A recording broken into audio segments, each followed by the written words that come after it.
აფხაზეთის ოკუპირებული ტერიტორიიდან უმძიმეს მდგომარეობაში გადმოყვანილი ჩილის ჯანმრთელობის მდგომარეობა შედარებით სტაბილურია. პატარას ქართველმა ექიმებმა უმძიმესი ოპერაცია ჩაუტარეს. თბილისში მკურნალობის ხარჯები ოჯახს მთლიანად საქართველოს ხელისუფლებამ აუნაზღაურა. პატარა გულის მანკით და სასუნთქი გზების თანდაყოლილი პათოლოგიით გააგრეს სამშობიარო სახლში დაიბადა.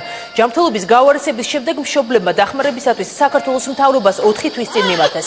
ექიმების განცხადებით ინტენსიური კურსის შემდეგ ბავშვი თავს უკეთ გრძნობს და ამჟამად რეაბილიტაციის კურს ბავშვთა ახალ კლინიკაში გადის.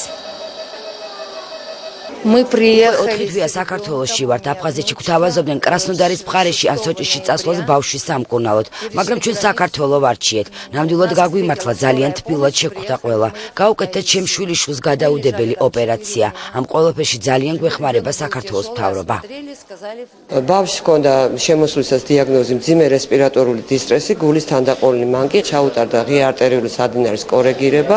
ამის შემდეგ 5 დეკემბერს კვლავ გადმოყვანილი იქნა ჩვენს კლინიკაში და ამჟამადაც აგრძელებს კრიტიკული მედიცინის დეპარტამენტში მკურნალობას. მშობლებმა დახმარებისთვის მიმართვეს ქართულ ხელისუფლებას, კერძოდ შემოვიდა ჯერ შეტყობინება აფხაზეთის ჯანდაცვის სამინისტროში, რაზეც აფხაზურმა ხელისუფლებამ ქართულ ხელისუფლებასთან ერთად კოორდინირებულად მოახდინეს დაუყოვნებლივი რეაგირება.